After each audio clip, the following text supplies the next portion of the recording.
I landed in Vientiane in the early afternoon, hot, humid, and hungry. So naturally, I did what any seasoned traveler would do when visiting Laos.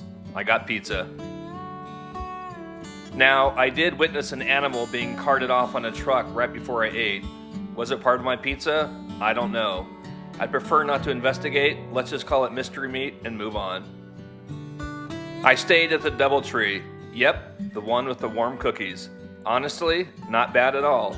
It even had a rooftop pool with panoramic views of Vientiane. Let's just say that was crucial because Laos was hot.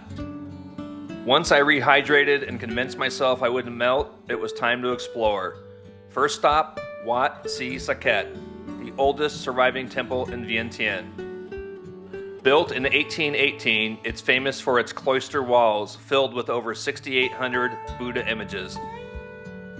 The architecture is Siamese style, which ironically saved it during the Siamese-Laotian Wars. The invaders took one look and thought, hey, this is one of ours, and left it standing. Later in the evening, it's time for dinner. Just across from my hotel was Kop Chai Do, which loosely translates to thank you very much.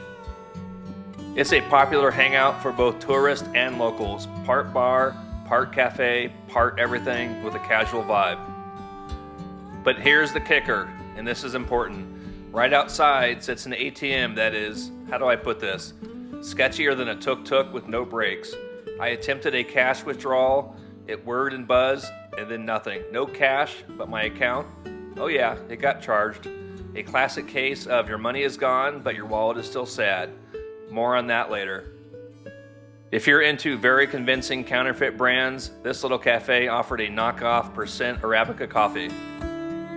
But just next door was a breakfast joint that served up cream cheese stuffed bagels. They were delicious and approximately the size of a small planet.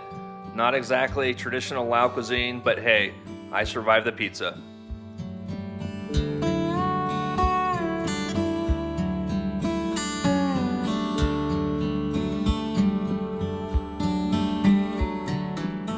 Next, it was off to Buddha Park, which is about a 40-minute drive right outside the heart of Vientiane.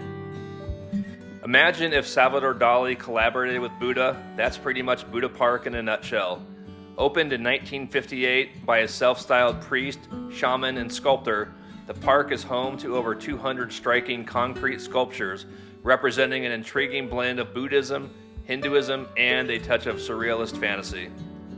Upon entering, you immediately notice an enormous pumpkin-shaped structure with a demonic mouth as the entrance. Of course, I couldn't resist stepping inside. You can climb through its eerie levels, representing hell, earth, and heaven, each filled with intricate, somewhat spooky carvings. Then there's the park's iconic centerpiece, the massive reclining Buddha, stretching over 130 feet in length. Nearby, you'll also spot statues depicting gods, mythical creatures, warriors, and scenes from Hindu epics like Ramayana. Located right alongside the Mekong River, Buddha Park is peaceful yet bizarre, a meditative place that somehow feels like you're stepping into another universe altogether. This was certainly worth the drive from Vientiane, and it was a nice diversion from the other stuff that was going on throughout the day. So, yes, I would definitely check it out. Now for something truly meaningful, the COPE Visitor Center. COPE stands for Cooperative, Orthotic, and Prosthetic Enterprise. It's not a tourist attraction, it's a place that tells one of the most important stories in Laos that most people don't even know. Between 1964 and 1973, during the Vietnam War, the U.S. dropped more than 2 million tons of ordnance on Laos. That's more bombs than were dropped on all of Europe during World War II. And the worst part, a third of those bombs didn't even explode. They became UXOs, which is unexploded ordnance, and they're still scattered across the countryside to this day. COPE helps victims, often children, who've been injured by these decades-old bombs. They build prosthetics, provide rehab, and offer hope. Inside the center, you'll find real stories, survivor testimonials, and replicas of bomb-laden village floors, and exhibits on how people live under constant risk. My visit was heavy, but it's also important. You walk out more aware, more grounded, and hopefully more motivated to support change. If you're in Vientiane, I highly recommend checking out Cope Visitor Center. It's free to get in, but they do ask for a donation when you leave. No matter how big or how small, everything helps.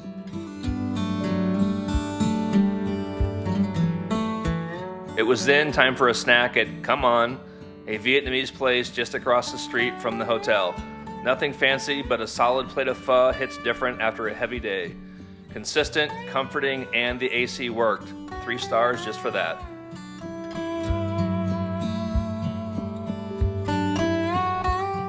Then it was over to Patouchai, Vientiane's version of the Arc de Triomphe. Except instead of Napoleon, this one honors those who fought for independence from France. Locals jokingly call it the vertical runway. Legends say the cement was donated by the US for an airport, but the Laotians built this instead. I respect the pivot. The next stop was Pha That Luang, the most sacred monument in all of Laos, and the national symbol. If you've seen the Lao currency, you've seen this stupa. It's said to enshrine a relic of the Buddha himself, a piece of his breastbone brought to Laos by an Indian missionary monk in the 3rd century. The golden structure you see today was rebuilt in the 16th century, then restored again by the French in the 20th. It's huge, towering over 45 meters, and it shimmers in the sunlight with its gold leaf exterior. It's surrounded by serene temples and gardens, with monks in saffron robes moving quietly among the visitors.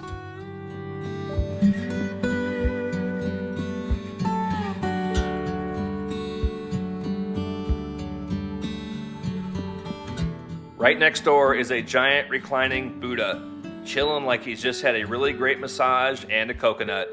It's more of a modern statue, but no less impressive, with detailed carvings and a gentle serenity that kind of hushes the whole scene. This part of Vientiane felt like a sacred pause, a break from traffic, scams, and bagel overload, and I was really glad I took it. And now, the scam. Remember the ATM outside the restaurant? It charged me for a withdrawal that never happened, and then, a few days later, someone tried to use the card to make a $240 US purchase. Thankfully, my bank was on it and blocked the charge. Lesson learned. Always use ATMs inside banks and watch your accounts like a hawk. But despite the heat, the ATM drama, and that pizza, I really loved Vientiane.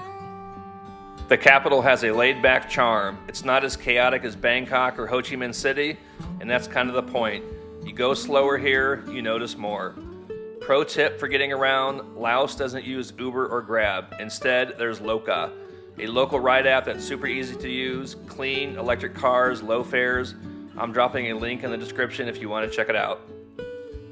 So that's Vientiane, a city of golden stupas, strange statues, and yes, suspicious ATMs. Subscribe, and I'll see you in the next one.